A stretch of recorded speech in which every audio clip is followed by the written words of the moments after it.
For the greatest misery is to be enslaved to sin. The greatest misery is to be in the control of the evil one. And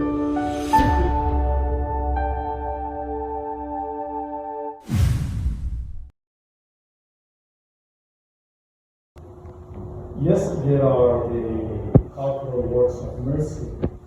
Yes, we must attend to people who are suffering, materially lacking things, physically suffering. But the greatest misery is to be enslaved to sin. The greatest misery is to be in the control of the evil one. And truth be told that all of us in some way, let ourselves be controlled by the evil one. Well, in those times, of course, people not having all the medical knowledge, a lot of the sicknesses were attributed to possessions. But the danger of our modern times is to think that we have solved all these sicknesses and therefore we don't have possessions.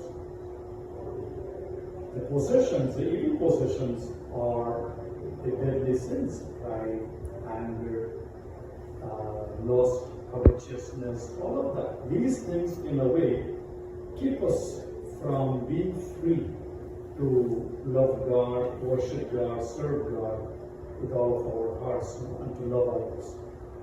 So, in many ways, Jesus is showing here that the greatest act of mercy is our own conversion. That by His grace, He wants to redeem us from those things that keep us enslaved to ourselves.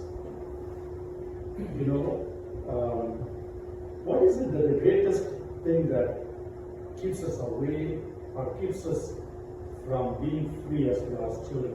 It's not something outside. It's not somebody else. It's the I, the self. Often you find that is the greatest obstacle for us. That's why St. John of the Cross, speaking of the three enemies of man, says that one of them is yourself. Your own flesh, as he says, but it's our own, the I, the ego. And as I say to the brothers in our spirituality, unless we close our eye, we cannot see God. Of course, that's the play on the words I.